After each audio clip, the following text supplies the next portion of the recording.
I'm John Foulkes, joined with me by Jack. Quick hello here from Jack, please. Yeah, good morning, everybody. Great stuff. So the purpose of today is, as Cherie explained, we're focusing on modern desktop licensing from Microsoft and really focusing this session on E5 and and the additional capability, the premium capability that you get within the E5 suite.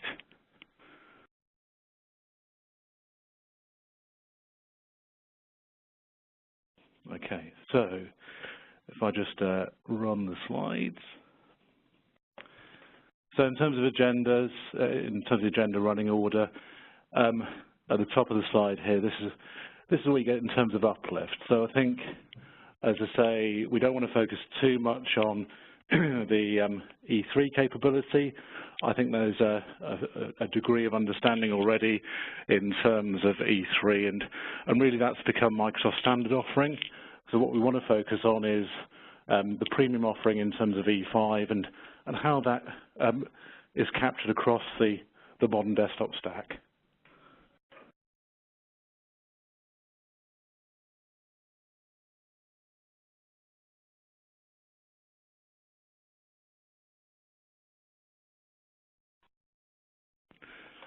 Okay, so I'd like to start with a little potted history, if I may, in terms of Microsoft's, if you like, modern desktop licensing. So if we go back to, I guess, 2014, so about 4 years ago, Microsoft introduced what was called ECS, Enterprise Cloud Suite, and this is the forerunner to what's today called Microsoft 365. So ECS actually captured at the time enterprise mobility and security, and coupled that together, married it together with Office 365 and Windows Enterprise, and delivered it as for the first time ever, as a per-user subscription suite.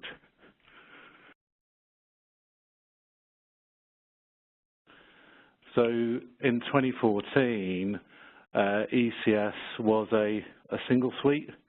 So there wasn't this concept of having E3 or E5 capability. There was, if you like, standard, one option, standard capability across that suite.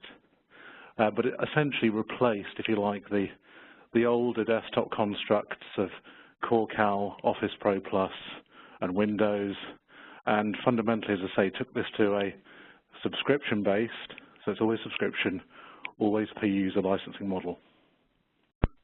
Yeah, and even though ECS was simplified offering in terms of licensing, the product still felt very standalone. Would you agree with that, John? So there wasn't the same levels of integration that we see today within Microsoft 365. So yeah, although the licensing was simplified somewhat, the products didn't necessarily talk to each other very well, which is a different case today.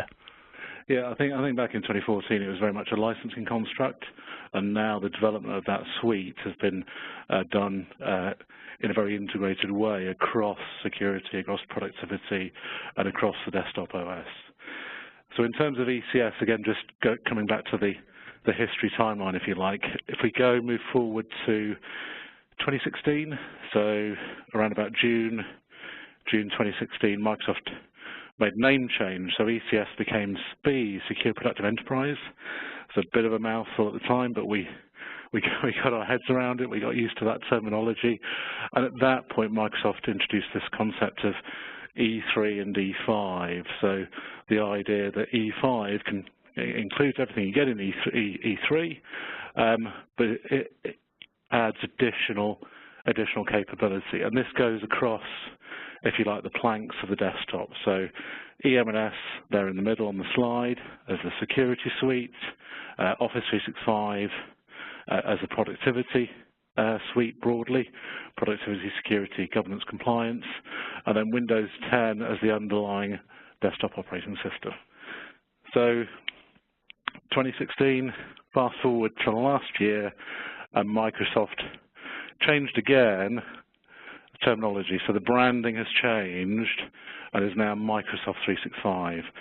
So when we talk about Microsoft 365, that's not a replacement for the Office 365 brand, but it's a suite, the Microsoft 365 suite, which includes EM+S, Office 365, and Windows Enterprise. So again, M365 E3 or E5 is the entire suite, but you can break down those components, which I hope we'll show you as we go through.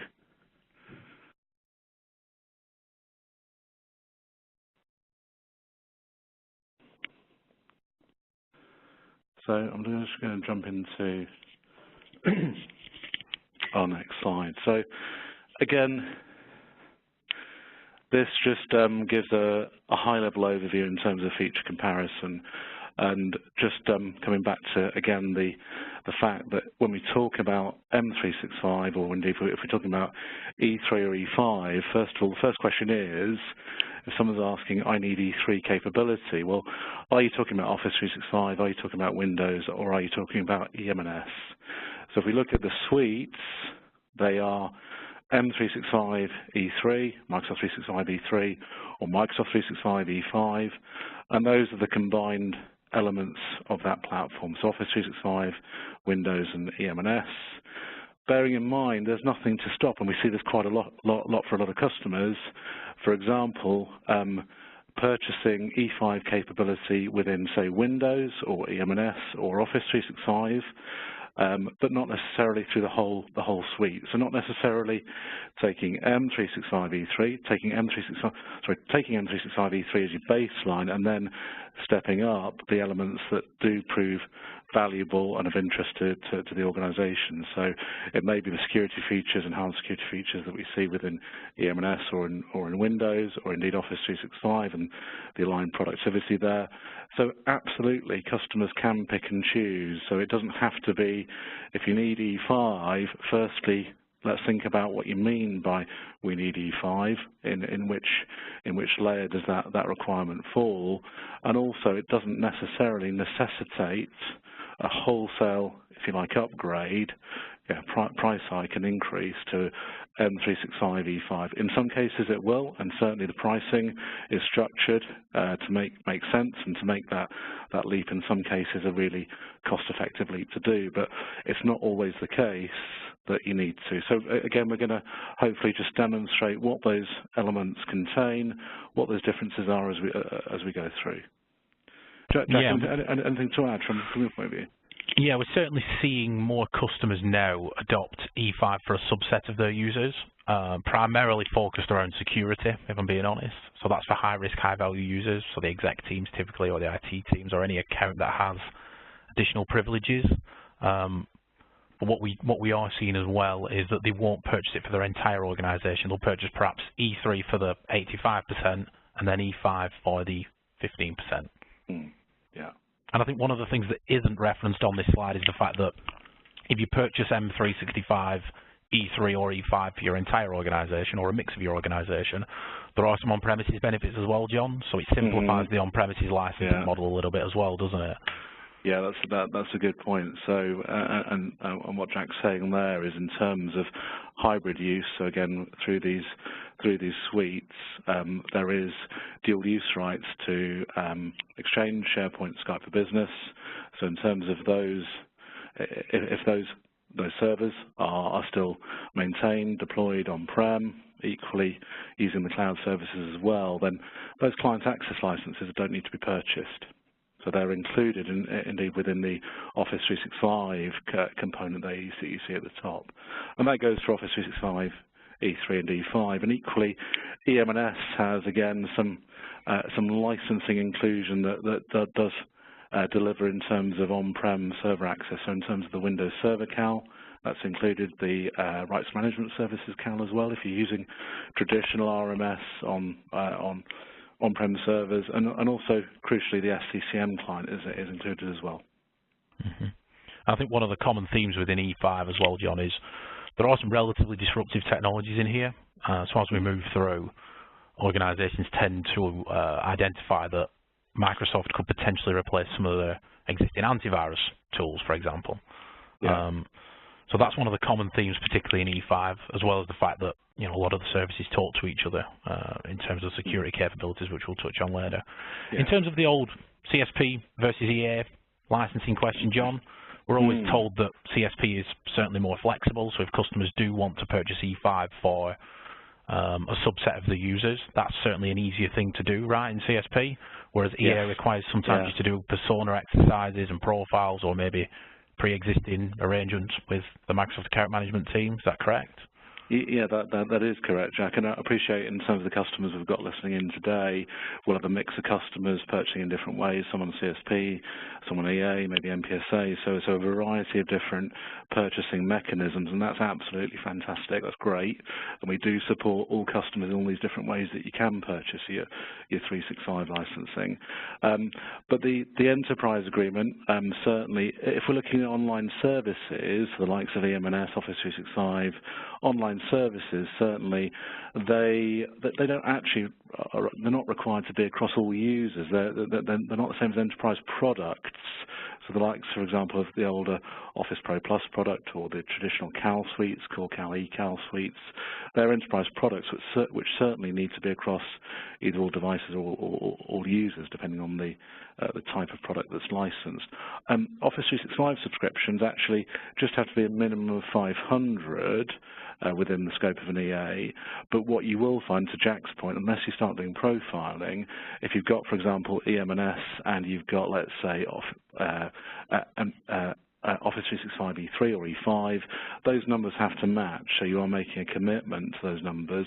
And also, when you take on an EA, you're actually licensing up front for the year, and obviously we do see a lot of customers who need to phase, build out services, and so you don't necessarily need to license straight away. And certainly CSP is a very good model in terms of reflecting pure consumption, so you can dial up and down on CSP, and built into the offering as well is Softcat's enhanced support as well. So you've got that 24/7 enhanced support from our operations centre, which you don't get through other agreements. But it is a consideration, certainly, and again, my team and the account teams at Softcat are always on hand just to have these conversations with customers. What's the best way to license? Because often we see customers maybe already mid-term on an EA, they need to drop in a new product, maybe EM+S, they don't have that represented on their EA currently. Is that going to be the best way to do it on the EA, or is there a different model? And we can certainly, and this is what we do, of course, at Softcat. We can look at those different commercial options, so you've got line of sight in terms of what's the most effective way, and it's going to come down with working with customers in terms of deployment plans as well at the same time.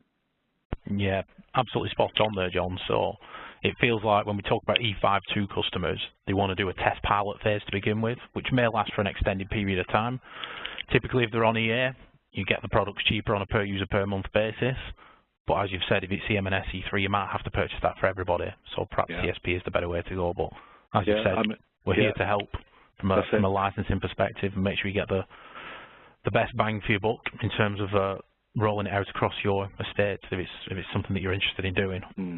I mean, we even see customers who will take CSP initially for that rollout because it absolutely reflects the speed of the rollout in terms of the licensing, and then move to EA when they're ready, and they've got penetration across the estate for the product. So again, we can look at those kind of scenarios.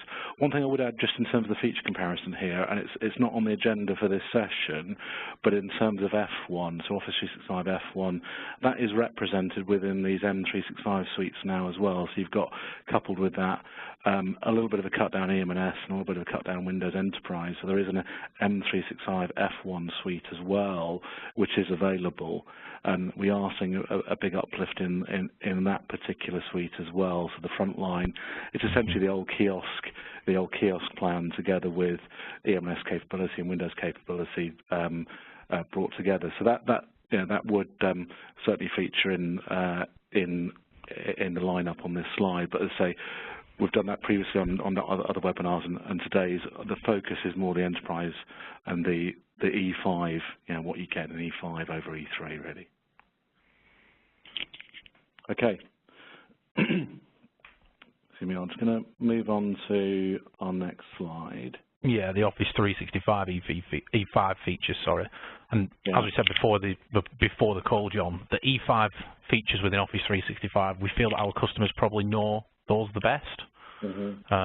They are certainly more well known than some of the EM+S or even the Windows 10 E5 features as well. Yeah. So it probably feels like we'll we'll probably go through the Office 365 stuff a little bit quicker than the EM+S and the Windows 10 stuff. Yeah, yeah. So if we do just quickly go through, so in terms of what do you get in terms of Office 365 E5 over E3, because I think we do see sometimes, and this isn't across the board, but sometimes customers thinking, oh, I need Power BI Pro, or I need audio conferencing. We're listing it there as PSTN conferencing. It's been recently renamed as audio conferencing. I need maybe that. Therefore, I need Office 365 E5, and commercially, that's not necessarily the case. And I will demonstrate later on in the deck towards the end, some relative costs and how they break out between the suites. But these are what you get. So always be mindful as a customer. Microsoft will certainly encourage Go E5, but in terms of the elements that you're realistically going to use, does that fall within the entire suite for Office 365 E5? So certainly central here is Cloud PBX and audio conferencing. So those two at the top. Audio conferencing attaches to Skype for Business Plan 2. And essentially allows presenters to present a dial-in number, dial-in bridge to a Skype for Business conference, and also dial out as well. So let's say we were doing this over Skype for Business, Jack hadn't attended, I could call Jack's mobile, and that's inclusive. So for the duration of the call, there is no limit in terms of locally dialed numbers. If it's international, there are call rates that apply. But as presenter, I can dial anybody in. So people equally can dial into the dial-in number, and there's no cost to someone to dial in, and you don't have to license people who are dialing in. It's just presenters. So within your organisation, have a think about, okay, is everybody going to be a presenter in terms of Skype for Business? Those are the people who are going to need audio conferencing. So often we see that split out. So yeah, E3 as a baseline and then audio conferencing on top. Cloud PBX, second on the list here. So that's essentially PBX, a phone system in the cloud delivered from Microsoft. The minutes aren't included, it's worth noting. So there are minutes, both domestic and international, on top of that, that need to be purchased. They're never included within these suites. The minutes are on top. Office 365 Cloud App Security. Jack, can I defer to you on this one, because you'll know more on this than I do, really? Yeah, so I always refer to this as kind of like a mini cloud access security brokerage solution. So Microsoft do have a fully featured CASB solution, which would be used to identify SaaS app usage throughout the organization, both unsanctioned and sanctioned SaaS app usage, and also risky behavior within SaaS applications as well. It can also provide layers of protection as well. This is the CASB for Office 365 and Office 365-like applications, and you can manually upload firewall logs into this, and it will make you aware if something strange or anomalous happens in the Office 365 world. Yeah, very good, very good. And then do you want me to cover the advanced threat protection as well, John? Do you mind? You'll do it better than I will, Jack. Absolutely. Yeah, so this is Office 365 Advanced Threat Protection. So this is another acronym from Microsoft which is used across multiple product sets. So E3 and E5 being used in Office 365, Enterprise Mobility and Security, and Windows 10. ATP, which is Advanced Threat Protection, is also used across all three of those product sets. Typically when customers talk to us about Advanced Threat Protection, they usually mean this offering. So Office 365 Advanced Threat Protection, and this is primarily there to protect against advanced email attacks. And organizations that we work with typically have a solution in place from a third-party provider. So this is one of the disruptive technologies, and it does the standard things like URL rip and replace to protect against malicious links sent via emails. It will scan attachments for macros in Excel files that could cause harm to your computer. It will also allow you to spot phishing or whaling attacks or spoofing attacks as well. And one of the unique selling points within Office 365 ATP is the fact that that protection can be extended to the Office Pro Plus applications. So if an attack doesn't come in via email, if, say, for example, somebody plugs in a USB key with a Word document attached and there's a link inside the Word document, it can also potentially do the URL rip and replace functionality there as well. So that kind of extends beyond just the email style attacks. And one thing I will say about ATP, which is a common thing throughout E5, all of the ATP services talk to each other using the intelligent security graph. So that is another unique selling point from Microsoft, which we'll talk about later on. Yeah, and this was Exchange ATP, wasn't it, Jack? So there has been a renaming, so it's now Office 365 ATP because it includes that, that protection of Office documents as well, Office 365 Pro Plus documents as well, and extends that security to those documents, not just the email service. Absolutely. Yeah, very good. Okay, but Power BI Pro, I think most people will be familiar with this in terms of rendering, BI and analytics. There is actually premium versions. These are different to what you get within the M365 suites or standalone here. This is Power BI Pro, so license per user. If you want to, if you're going to be a big user of Power BI Pro or the Power BI services, then you can look at premium licensing, which essentially allows you to license on a compute basis from the Office 365 data center, the Microsoft data center.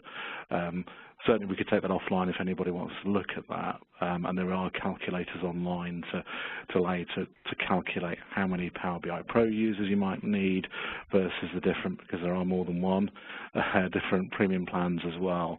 But essentially, yes, again, we're seeing uptake of Power BI Pro certainly within users broadly, not necessarily everybody. Not necessarily everybody within an organisation, usually pockets for the obvious kind of candidates who might need to use that type of capability in terms of BI and rendering data in visually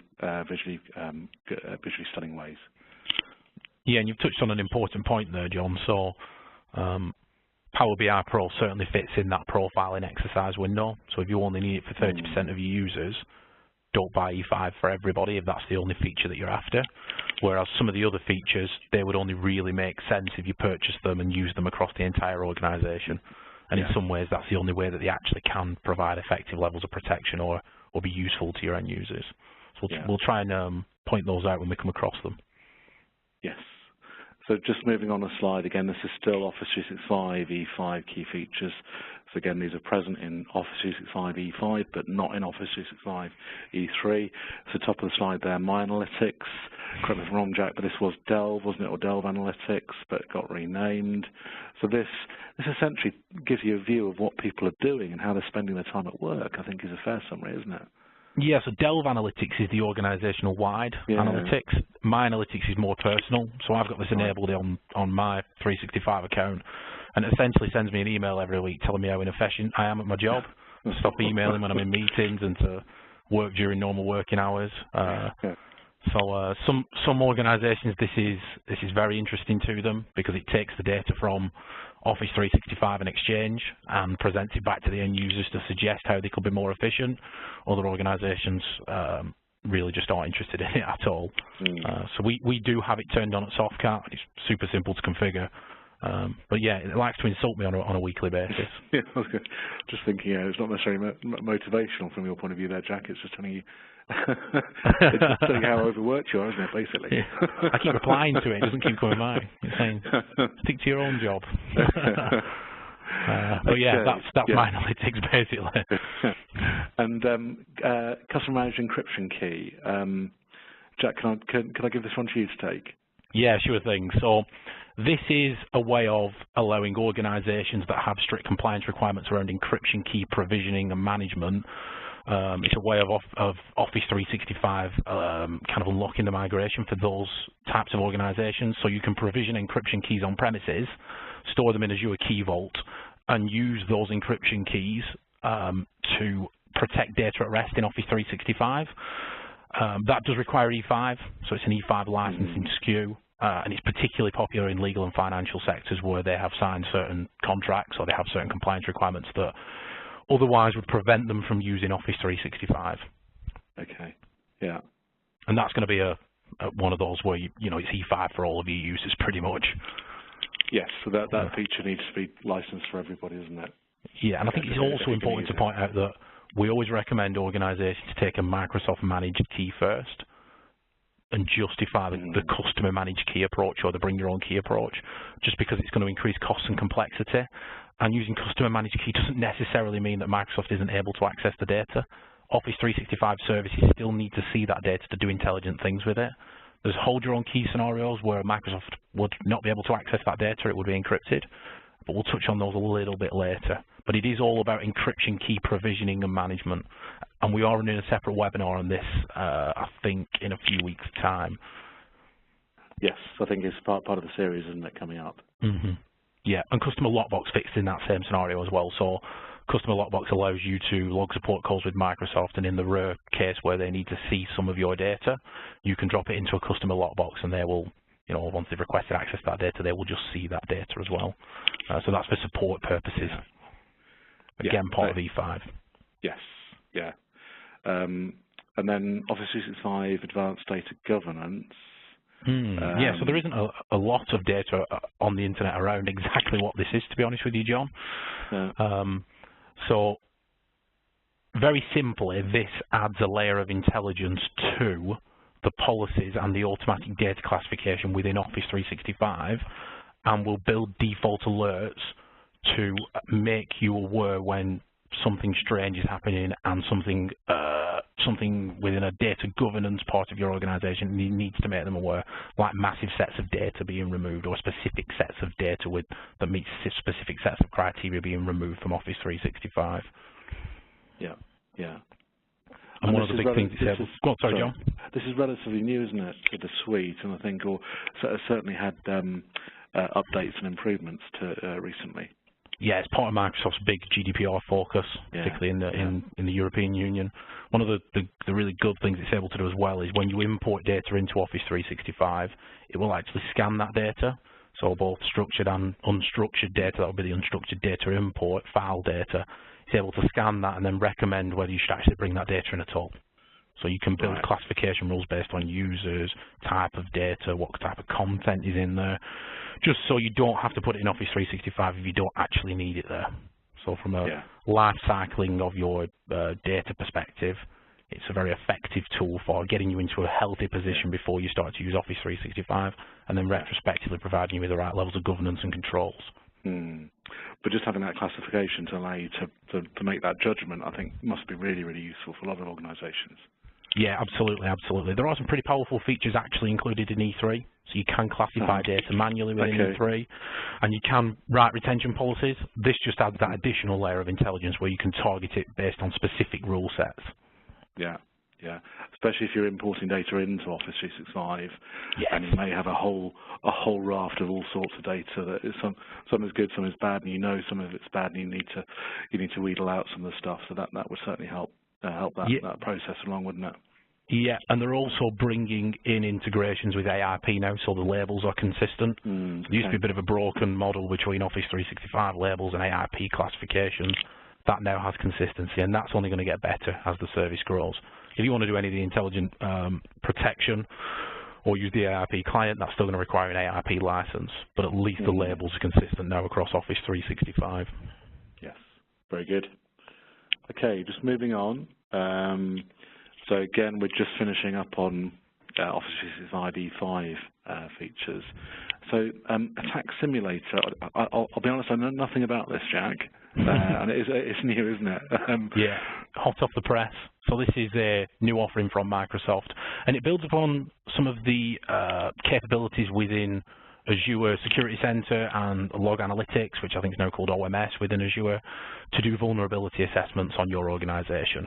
Essentially, the Office 365 Attack Simulator is able to run social engineering style attacks, so it will send spoof emails to your employees to see if they click on the links and enter the usernames and passwords, so that you can then go out there and educate those users to say, no, this was a bad thing, you shouldn't really have entered your username and password into this form. It's also able to run brute force and password spray attacks against your organization as well, and then it will report whether it actually managed to be successful with any of those attacks as well. So a really effective way of actually looking how secure your pre-breach tools and some of your post-breach visibility tools are in the organization. Yeah. Very good. And threat intelligence, again, this is kind of aligned, isn't it, I guess? Yeah, so this was released alongside the Advanced Data Governance around the same time. This essentially just underpins those ATP services that we spoke about. So Microsoft have lots of data around attacks and also the type of attacks that end users see and the attack vectors that are used.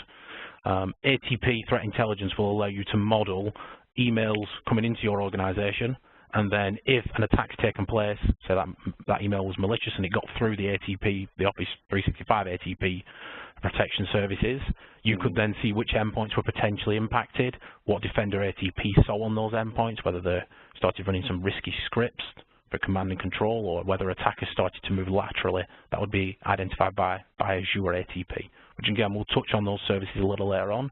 It also brings threat intelligence data around attacks that are taking place, not just against your organization, but against the entire Office 365 and the Azure network as well. So it just brings those threats into visualization, allows you to run reports. It's a really effective tool, part of E5. Yes, yeah, okay. Okay, so that certainly covers Office 365 E5. By the way, for our audience, if anyone wants to post questions, you can in the Q&A dialogue box as we go. We're happy to try and field those as we go if anybody has got questions. But in the interest of time, I just want to move on to EM+S. So again, we're now moving across away from Office 365 E5 to EM+S E5, and again the same format in terms of the key differences. What do you get in E5 EM+S over E3 EM+S? So certainly, I guess enhancements across identity management, document classification and controls. Intune is in both, isn't it, Jack? And that doesn't change across the two suites. Correct. And ATA now is new as well as a cloud service rather than an on-prem deployed installation. Absolutely, spot on. So I think one of the key features within EM+S E5 is probably the top one there, so Azure AD Identity Protection. That essentially takes the conditional access controls that are available in E3, so you can write rules that say in order to access Office 365, you must do a multi-factor auth, and you must be on a MDM enrolled device that has encryption turned on. This allows you to actually solve the MFA problem that causes. So anybody who's implemented MFA and conditional access in their organization may have impacted end user experiences. Turn your laptop on, get hit with 3 or 4 MFAs, log in from your phone, get hit with 2 multi-factor authentications. It breaks the user experience. It solves the password problem and the fact that passwords get stolen and reused, but it then kind of hinders productivity or hinders creativity or stifles creativity even. This allows you to write risk-based conditional access rules. So essentially it will profile end users, it will learn what is normal behavior and feed that into the intelligent security graph. So it will understand what are the boundaries your end users typically operate within. It will also take the data from the Microsoft authentication and access services that are deployed globally, which I believe process, I think it's around 17 billion access requests every day. So huge sets of data to look for patterns of attacks. They also feed in data into the intelligent security graph from the digital crimes unit to look for malicious IP ranges. They track stolen credentials. Microsoft will actively go out to the black market and attempt to purchase these credentials that are up for sale and check whether they're legitimate, and will notify you whether any of those credentials match, but also they will associate a risk score with your identity. So if your end users typically log in from Manchester from the same machine every day, and then suddenly they log in from Amsterdam from a different machine, that may be a legitimate authentication, but let's ask them for a multi-factor auth in that case. Alternatively, if that end user logs in from Manchester and then 35 seconds later they log in from South America, it's physically impossible to travel to South America in 35 seconds from Manchester, so it's very likely those credentials have been stolen. So it would block, again, these are all very granular, you can configure these yourself, but typically we'd write the rules so that it makes IT aware, blocks the authentication or the session, and also makes the end user change the password. So it's really effective protection, and it's wholeheartedly unique to the Microsoft platform, and nobody has those sets of data that Microsoft have. So that's a really unique play, and a very good offering from Microsoft as well to solve that MFA problem that we introduce. Yeah. And I think it's the role-based conditional access that's really key here that you don't get within EM+S E3. So essentially, Azure AD Premium Plan 1 versus Plan 2, and we do see customers absolutely gravitating towards Plan 2 for Azure AD Premium for these very reasons, so the identity protection features that Jack, you outlined there. And the second one's very powerful as well, the privileged identity management. So the story that Microsoft tell around this one is initially their Office 365 platform had 2,000 global admins, permanent global admins, before they introduced this tool. They're now down to 200 permanent global admins and 1,800 eligible ones. So it reduces your attack surface quite substantially, so it improves security postures. Yes, it is another hoop for your administrators to jump through in order to get those privileges. But again, there's always that balance between productivity and security here, so that is a really effective way of reducing your attack surface without impacting end user productivity too much as well. And that is within E5 as well, so that's privileged identity management. Typically, I think in the security world it's called privileged access management, but Microsoft deal in identities typically rather than access. Yeah. And then the next one down is a new feature, so Azure AD Access Reviews, and this is a part of the GDPR play as well within Microsoft. So you can write rules that will query group owners and ask them to verify membership on a regular basis. So this is so that you don't permanently grant guests access to a SharePoint repository if they don't need permanent access.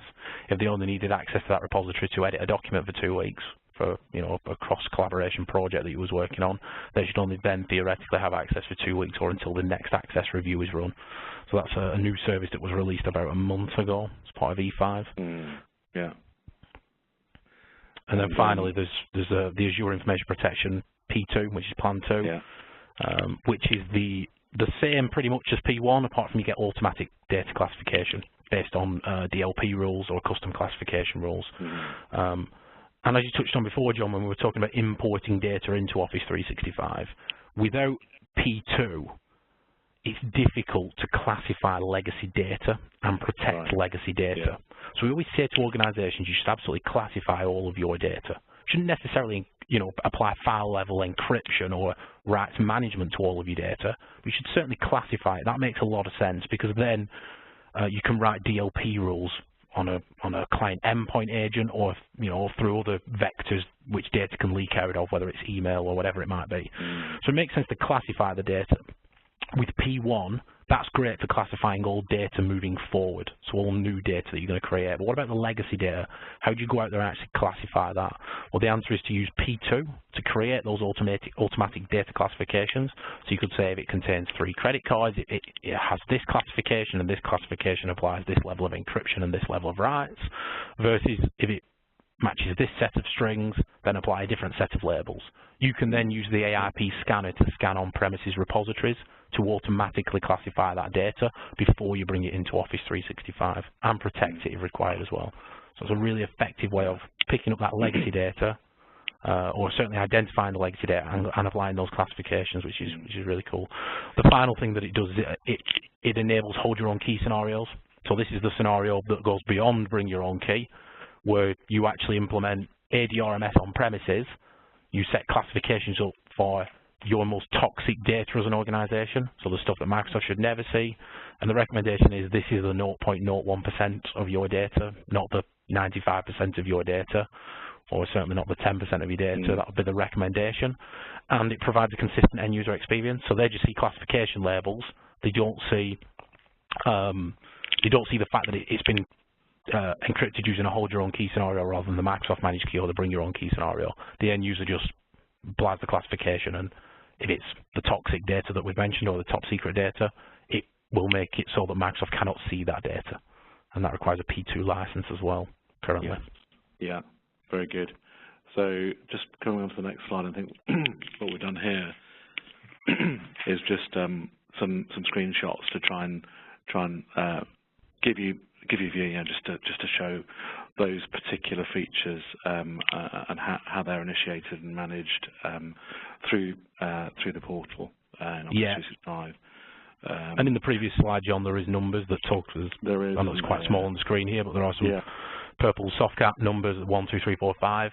If you go back to the previous slide, there's 1, 2, 3, 4, 5 that talk about which offering is screenshotted. Yeah, and we'll let the attendees kind of consume those screenshots in their own time. Yeah, I think so, certainly. But yeah, absolutely useful as offline content to consume. Okay. So Cloud App Security, and certainly we're seeing a lot of interest in terms of Microsoft Cloud App Security. This is a E5 only feature within EM+S. Again, isn't included within the EM+S E3. It is available standalone. It can be purchased separately, but I think it is a key. Yeah, it's a key feature within the EM+S E5 play, isn't it, Jack? Absolutely. So this is Microsoft's fully featured CASB solution. So the one that you get with Office 365 E5 is basically a cut-down version of this. If you purchase this for everybody in your organization, you would use this instead of Office 365 Cloud App Security, and you'd integrate via APIs so that it can see all of the traffic and all of the information that is being shared and edited within Office 365. Yeah, it's a very powerful solution. It does pretty much what all CASBs do, so they identify risky behavior or unsanctioned SaaS app usage. The step further that this is able to take versus other CASB solutions is it's able to understand those AIP classifications.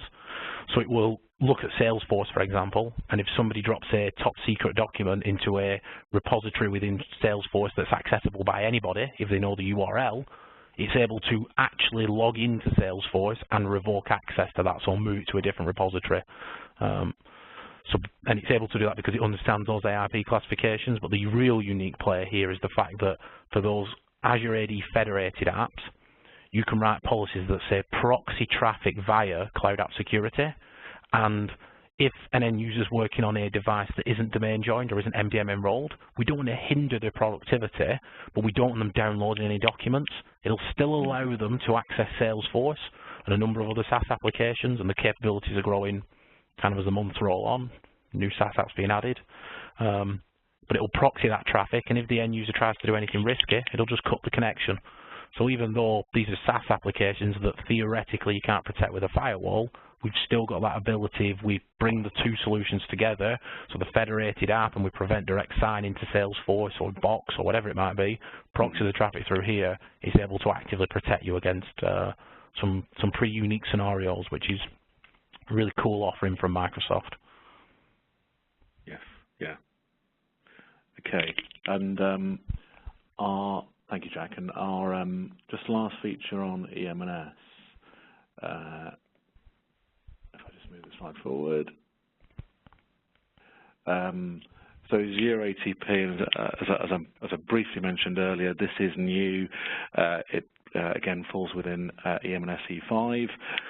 Microsoft incidentally haven't increased their prices since the introduction here, so it's only available within the EM+S E5. However, there are some standalone options depending on the agreement type.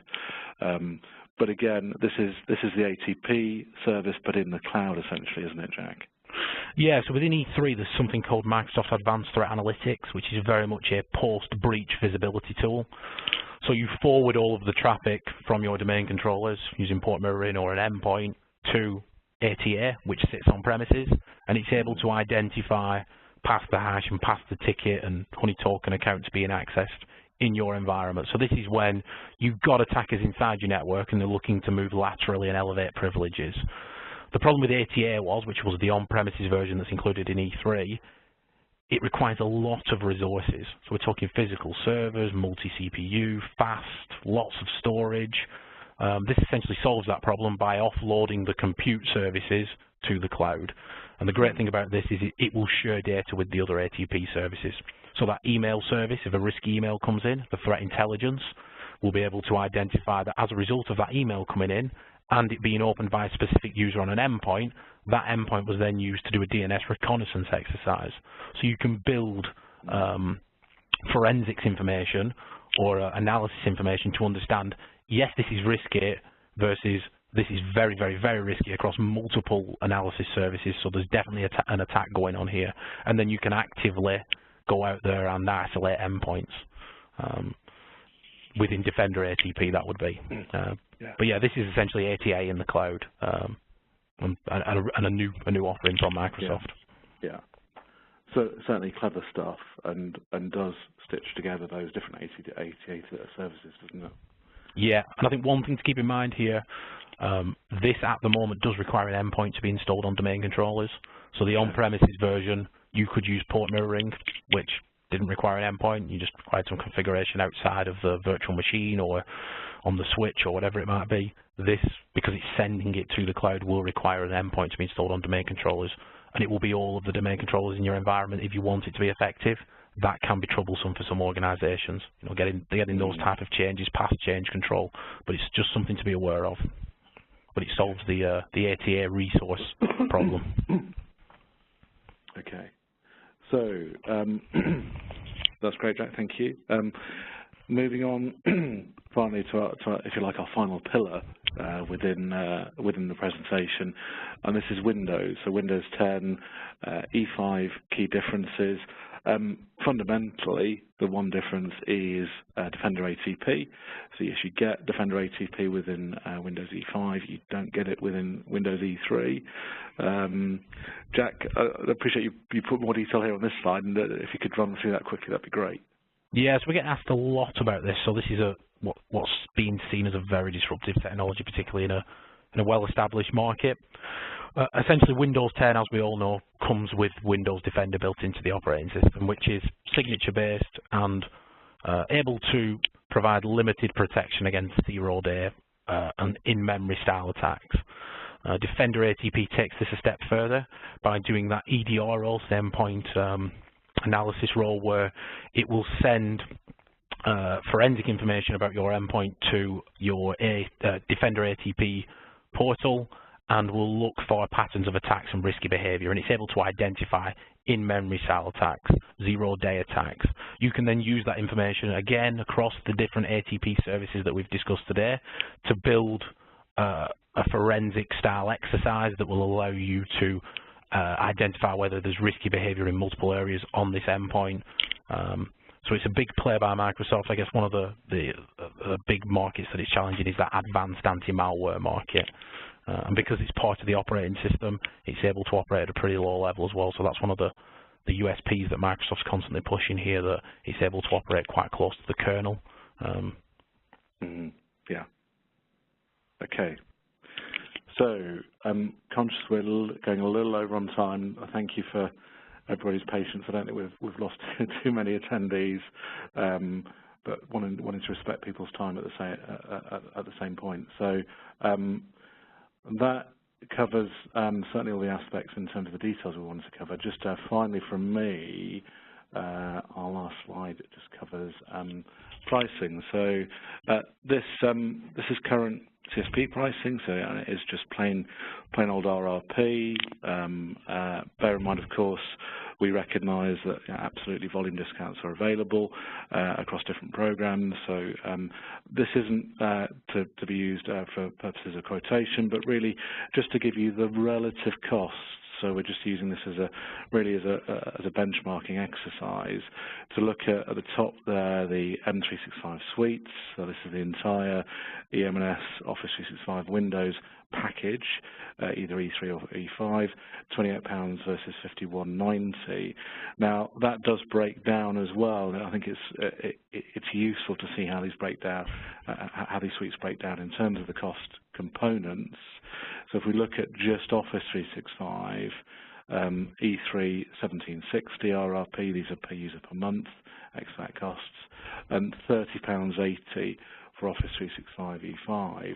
Now, again, to my point earlier, in terms of, okay, well, we've got Office 365 E3, we may want Office 365 E5. What are the components that are going to drive us towards Office 365 E5? And again, what we've done here is just call some of those out. So the likes of PSTN conferencing, audio conferencing within Skype for Business Plan 2. Standalone, that's £3. If you're looking at Cloud PBX, it's £6. Power BI Pro £7.50, and Office 365 ATP £1.50. I guess those are typically the most often asked for elements when we talk to customers about, okay, you're asking for Office 365 E5, what are the drivers there? And those components are usually the ones that we see. Clearly, there is a break-even point, so quite quickly in terms of the differential, the £13 or so, you could quite quickly make that up depending on what you need. But say if you needed, for example, Power BI Pro and audio conferencing, well, you're not that far off. Put ACP in there as well. You're not far off actually taking the entire suite and, of course, getting the full suite of Office 365 E5, not just those components that we're calling out. EM+S, E3 and E5, £6.60 versus £11.20, and then just here detailing some of those components that you get within EM+S E5. So Azure AD Premium, P2, of course, they're all P2 within E5, so £6.80, £3.80 for AIP Plan 2, and then Cloud App Security is a standalone at £2.60. And also then Windows 10 Enterprise E5 at £16.70 per user per month. We mentioned EA, the EA agreement and the EA pricing. EA, you are allowed to do step-ups.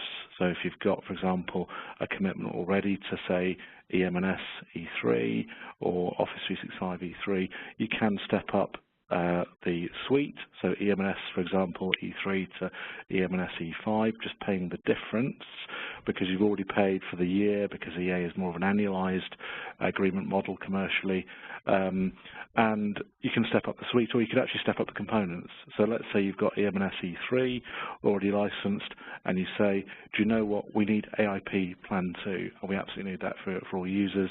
You can just step up that particular component, so EM+S E3 being your underlying base license, and then the step up for AIP2 only, as an example.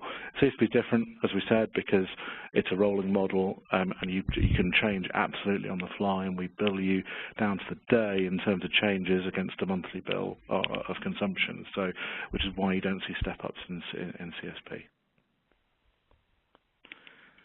Good. I think that's everything covered, isn't it, Jack, in terms of the content we wanted to convey? Yeah, absolutely. There's a couple of questions in the question and answer. What was that? Yeah.